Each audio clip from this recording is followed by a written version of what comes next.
The morning it happened, the sky over Fort Aldenmere was the color of ash. Not the dramatic, storm-rolling-in kind of ash that soldiers write home about. Just gray, flat. The kind of gray that makes you feel like the world has already decided something, and nobody thought to ask you first. The stables at Fort Aldenmere were the finest in the western provinces. Everyone said so. Stone-built, high-ceilinged, smelling of hay and leather and something older, something that belonged to the animals and to the people who truly understood them.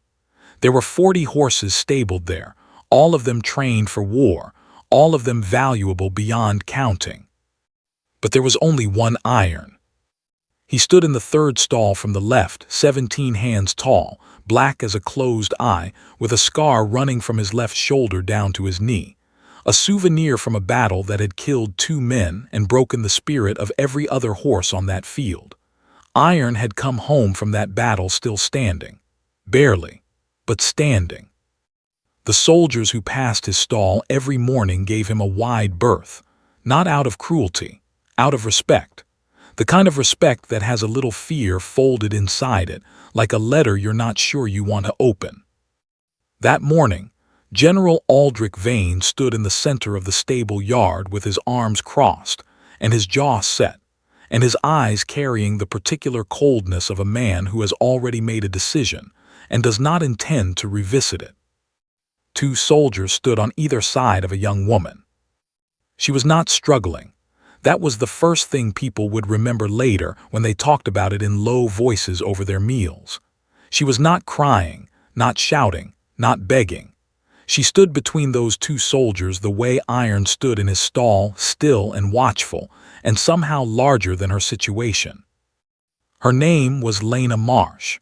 She was 23 years old. She had dust on her boots and hay in her braid and hands that were rough from 2 years of honest work. She was the best thing that had ever happened to the horses of Fort Aldenmere. Nobody had noticed. "Get her out," the general said.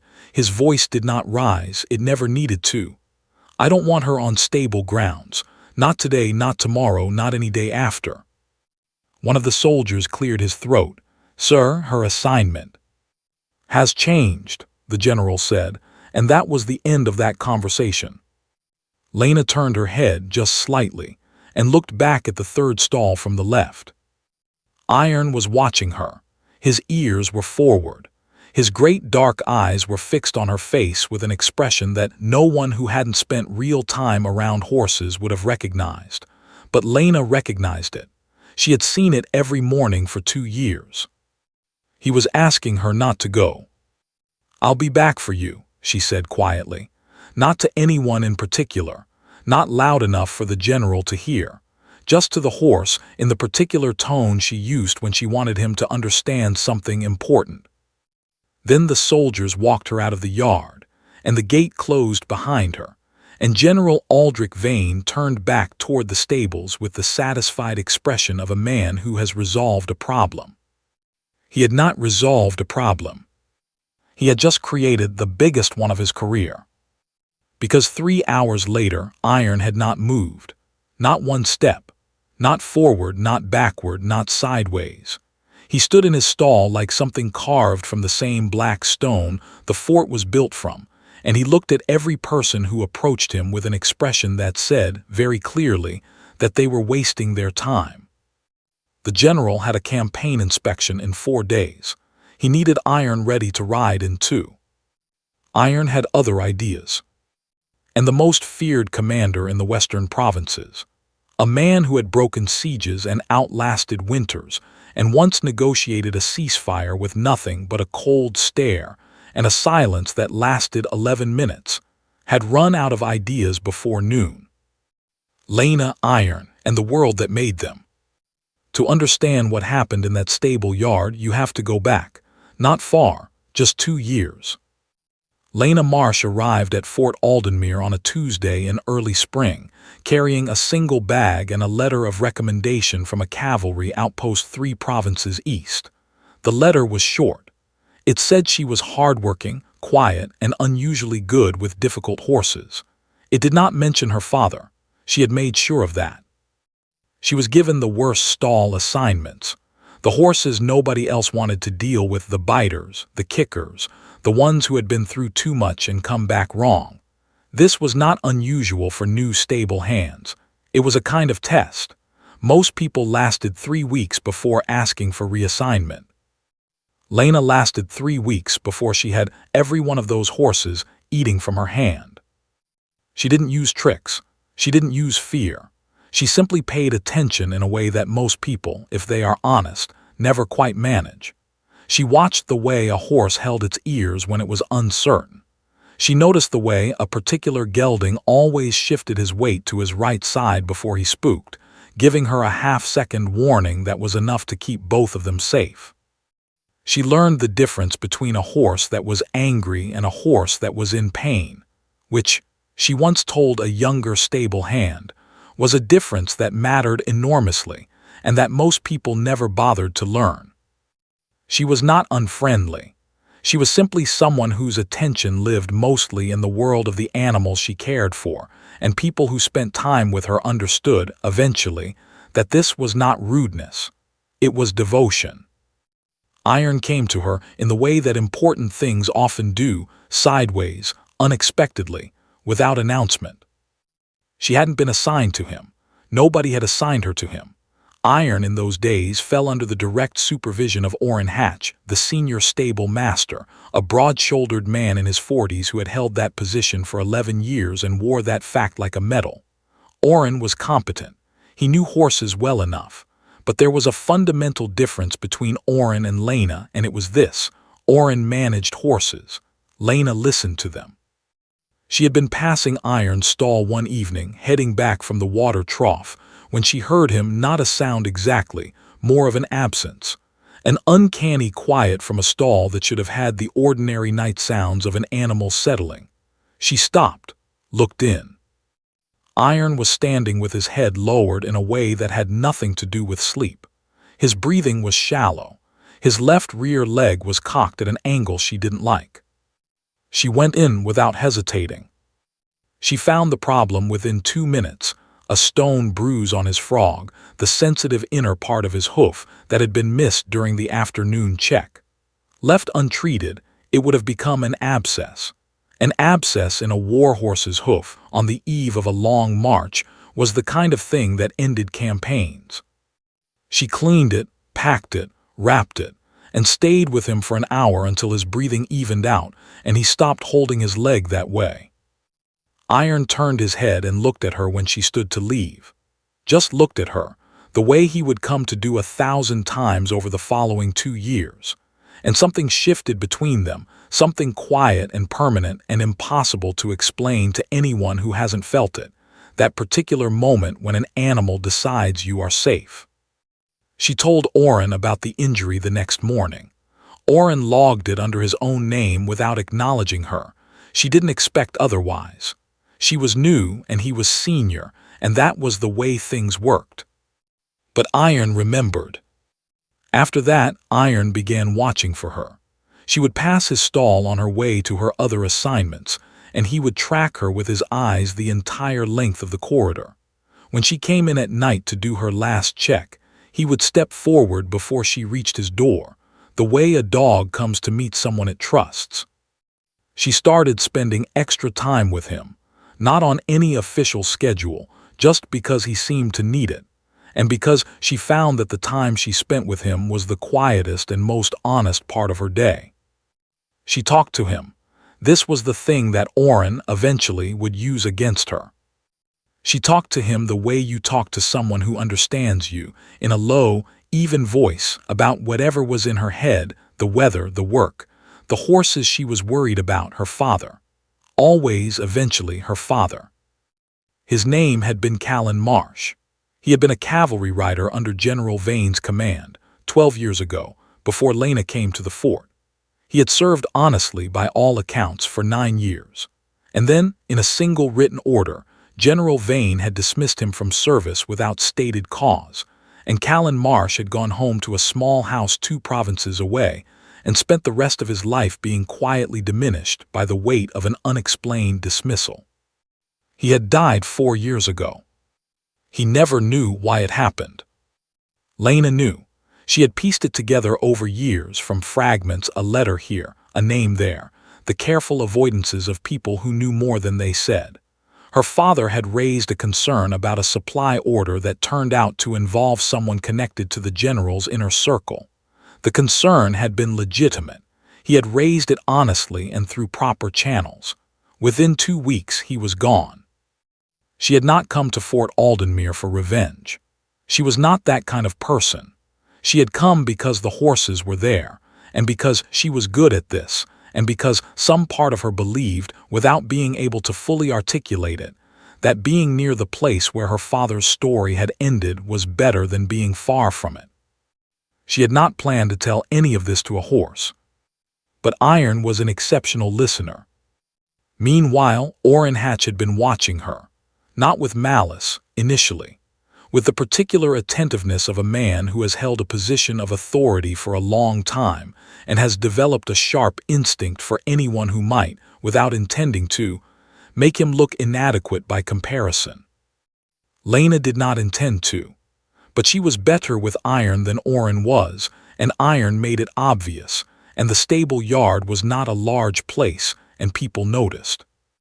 One afternoon in autumn, about 18 months after Lena arrived, Orrin walked past Iron's stall and found her inside with the horse, her forehead resting against Iron's nose, speaking in that low, even voice about her father.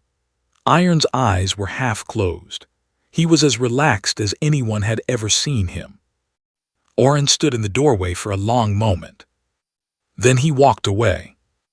And he began, very carefully, to plant a seed. The seed was this: that Lena Marsh was doing something improper with the general's horse. He didn't say what exactly. He didn't need to. He mentioned it to the right people in the right tones, a word here, a raised eyebrow there, the suggestion of something unorthodox about the way she spent time in that stall late at night. He mentioned it to the general's aide. The aide mentioned it to the general. The general had a campaign in 4 days and 1,000 things on his mind, and very little patience for anything he categorized as a disruption. He signed the removal order on a Thursday morning without asking a single question. That was his first mistake. There was one more thing Orrin had done, something smaller, something he thought no one would ever connect to him. 3 weeks before Lena's removal, he had checked and signed off on Iron's saddle fitting for an upcoming short training ride. Lena had been present. She had noticed a problem with the girth strap, a slow weakening of the leather at a stress point that Orrin's inspection had missed. She had pointed it out, quietly, directly to Orrin. Orrin had said he would address it. He had not addressed it. Lena had written it down.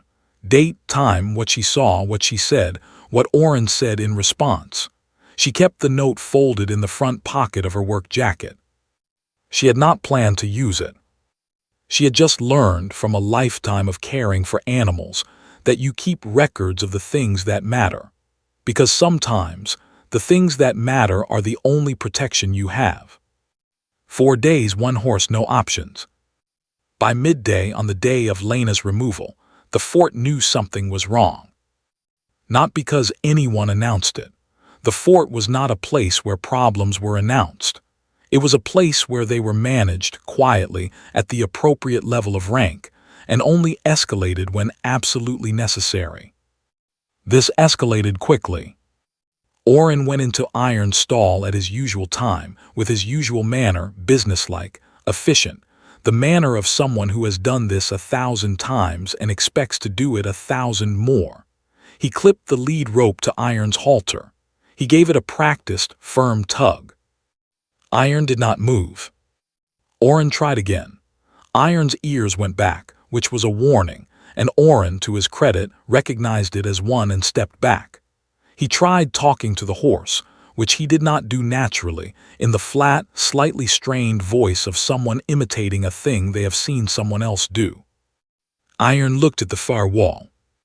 Orrin tried 3 more times over the next hour, with progressively less confidence, before he sent for a junior hand to hold the lead while he used a lunge whip to encourage movement from behind. This was his second mistake. Iron did not kick. He was not a horse who kicked out of anger. What he did was turn his body so that he was facing away from both of them, press himself into the back corner of the stall, and become approximately as movable as the stone wall behind him. Oren sent for help. The help that arrived was a cavalry trainer named Sergeant Dowd, a compact, experienced man who had worked with difficult war horses for 20 years, and who arrived with the mild confidence of someone who has seen this before. He had not seen this before. "He's not distressed," Dowd said after 5 minutes of careful observation. "He's not in pain, he's not frightened." He paused. "He's decided." "Horses don't decide," Oren said. Dowd looked at him. "With respect, sir, this one has." Dowd spent 40 minutes trying every approach he knew: patient groundwork, pressure and release, breathing techniques, different equipment, no equipment at all.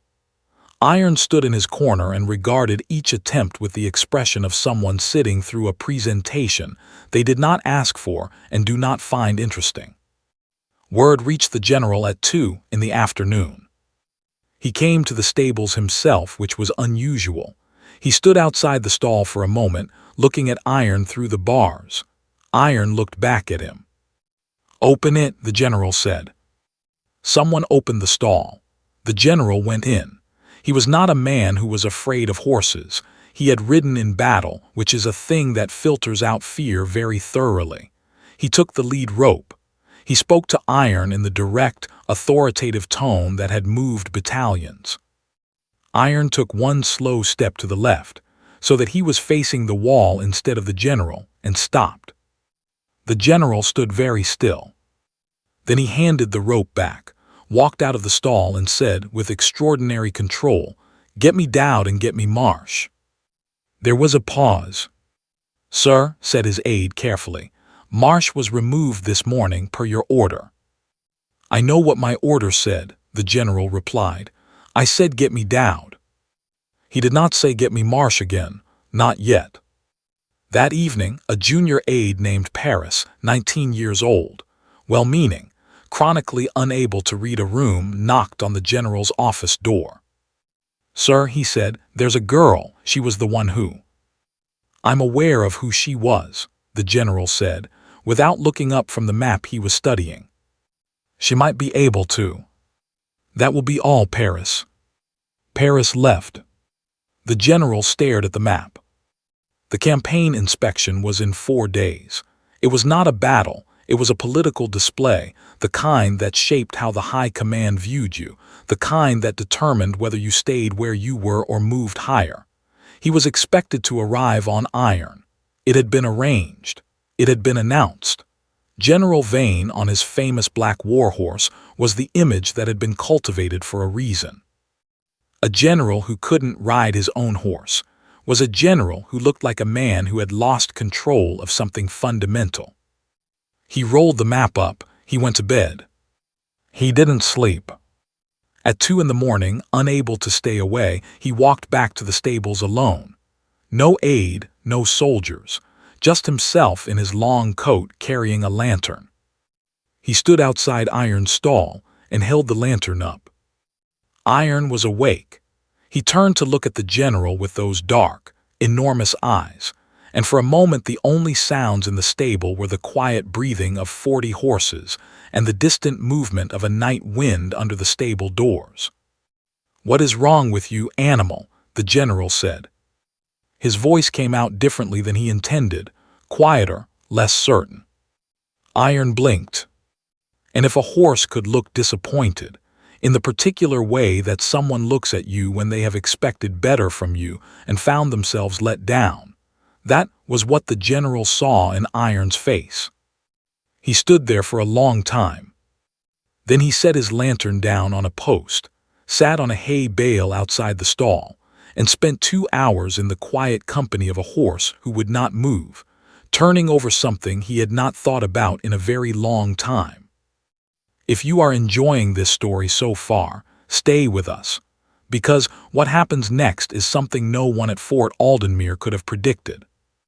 The general goes to find her. He went at first light. He did not send an aide. He did not send a soldier.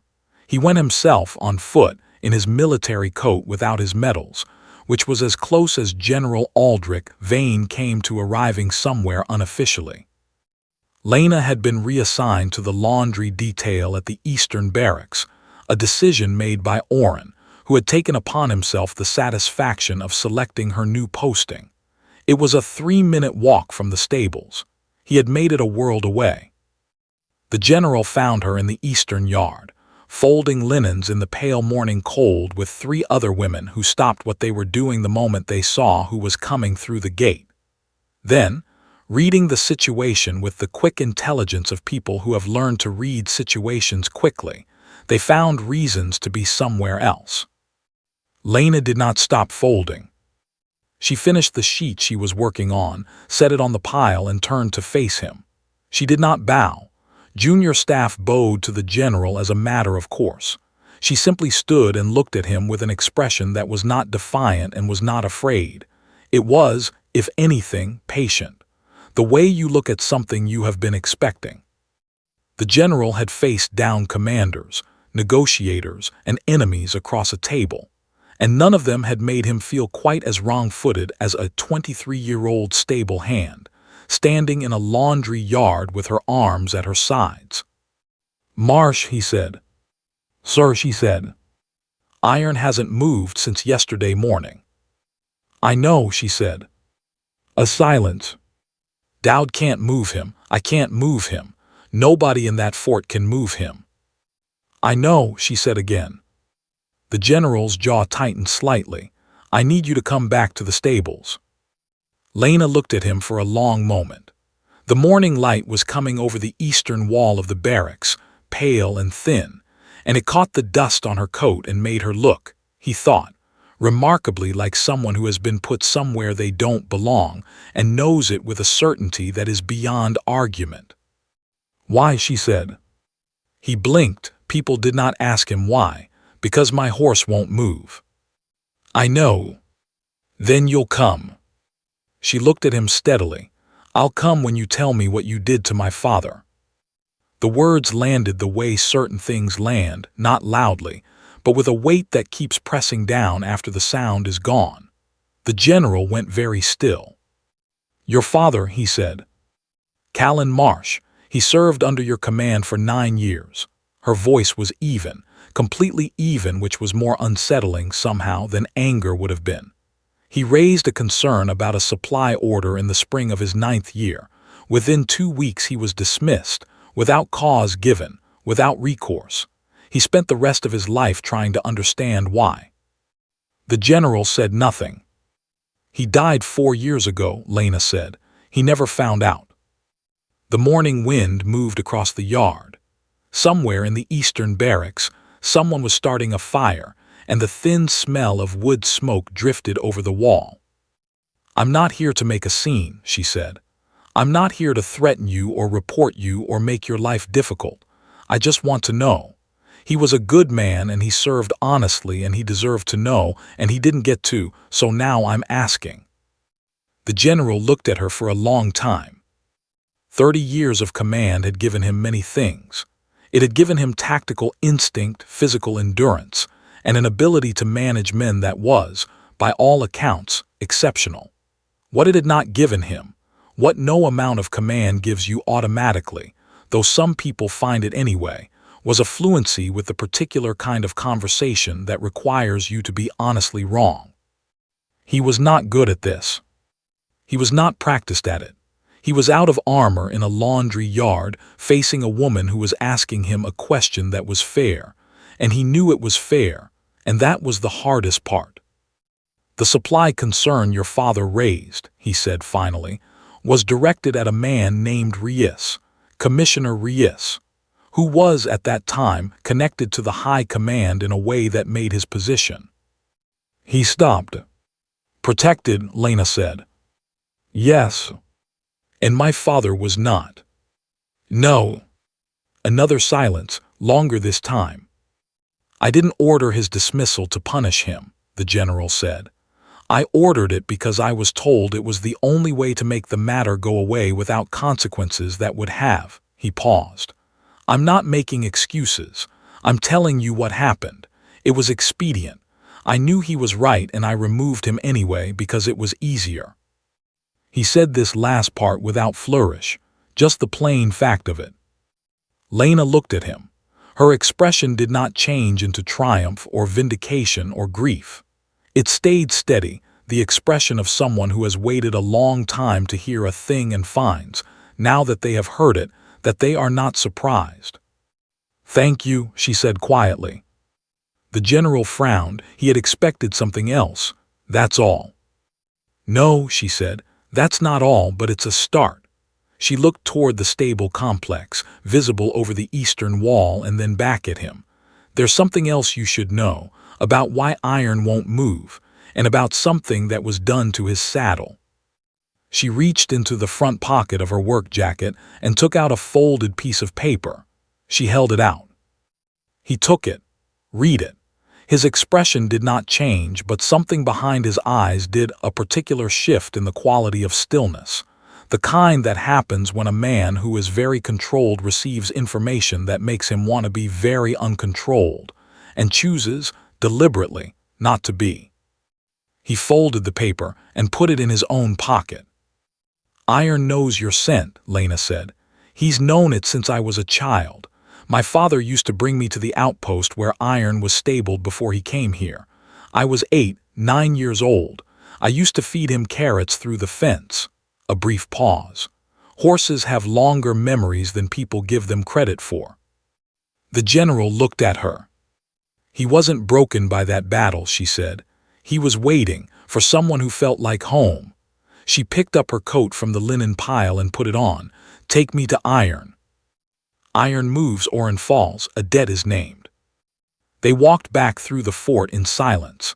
The general and the laundry girl, and the soldiers they passed did not quite know where to look and so looked at the middle distance, which is what soldiers do when they encounter something that doesn't fit a category.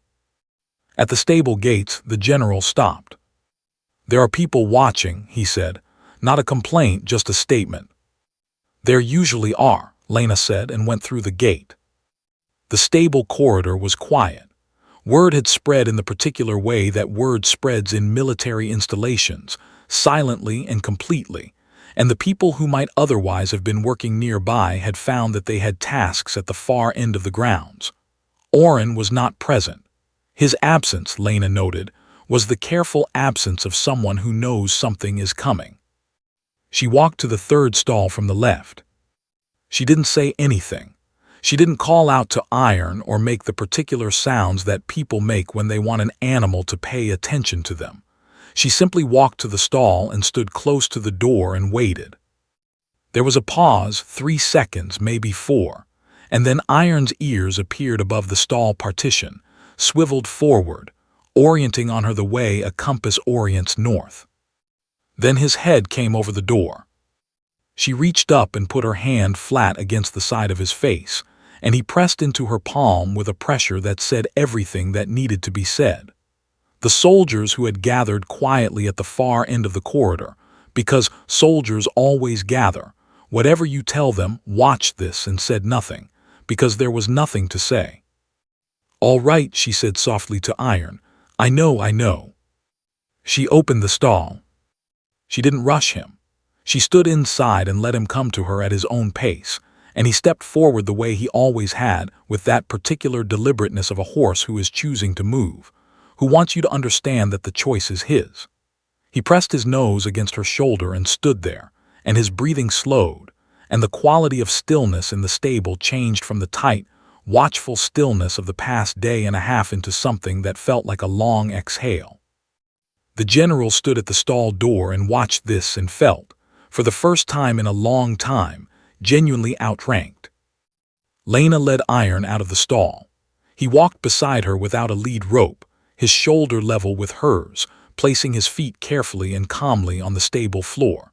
She walked him the length of the corridor and back, and then out into the morning yard, and Iron walked into the pale light with his head up and his stride easy and the look of an animal who has been waiting for this, and is not surprised that it has finally arrived.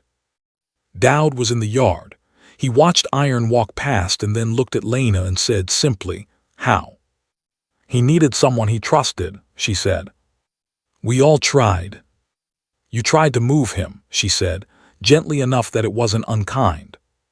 "That's different." She brought Iron to a stop in the center of the yard and stood with him in the morning light while the general crossed the yard toward her.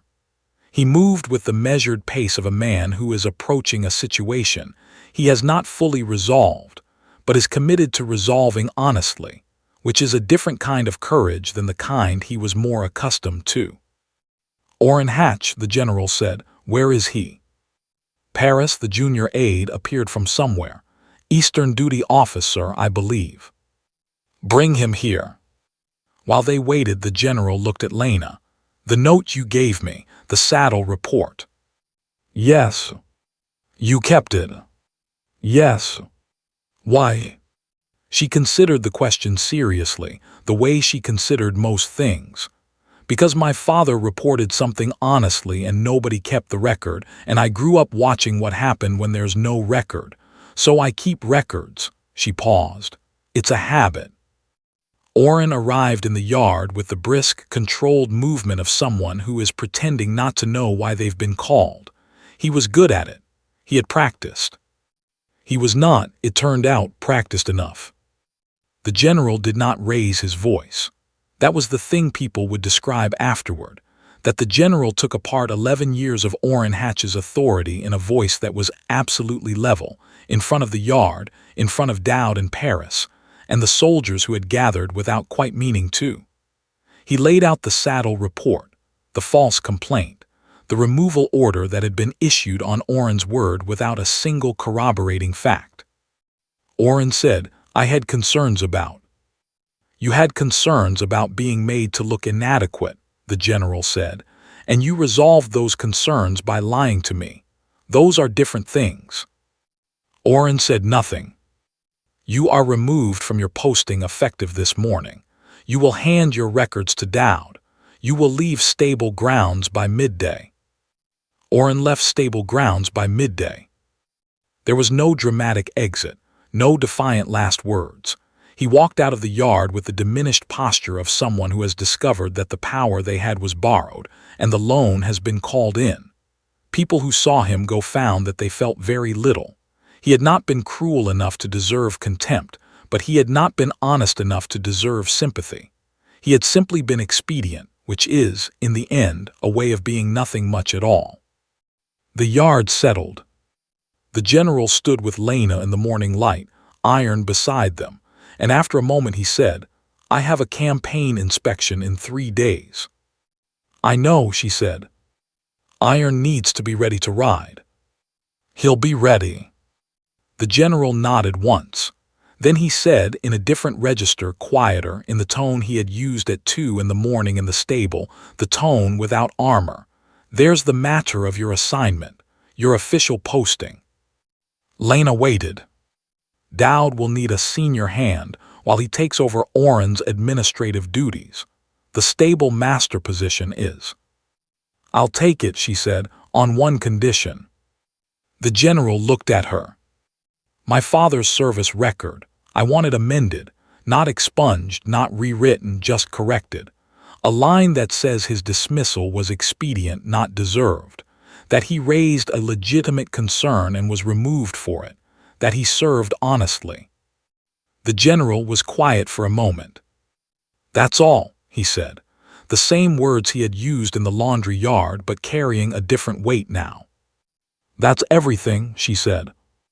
He held her gaze for 3 seconds, the particular 3 seconds of a man deciding who he intends to be going forward, which is always a more consequential decision than who you have been. And then he said, "It will be done by this afternoon." Lena nodded once. She turned back to Iron and put her hand on his neck, and he leaned into the touch with the comfortable ease of an animal who is home. And the morning light fell across the yard in the unhurried way that light falls when nothing more needs to happen urgently.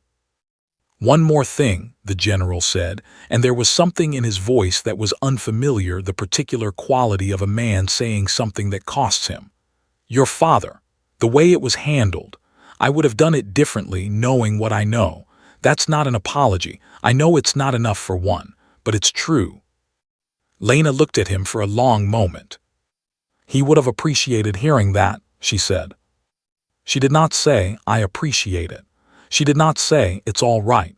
She did not give him the absolution that would have made it easier. She gave him the truth, which is always, in the end, the more generous gift. The general nodded, turned, walked back toward his offices. He had a campaign to prepare for. He had records to correct.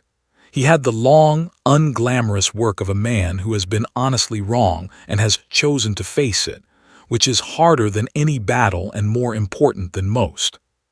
What the horse knew all along. 3 days later, General Aldric Vane rode iron out of Fort Aldenmere at the head of a column, heading north for the campaign inspection. Iron walked with his head up and his stride measured, and the particular presence of a horse who knows what he is and has decided to be it fully. The soldiers in the column, who had heard various versions of the story, watched them and felt something they could not have articulated clearly, but that was in the family of. Yes, that.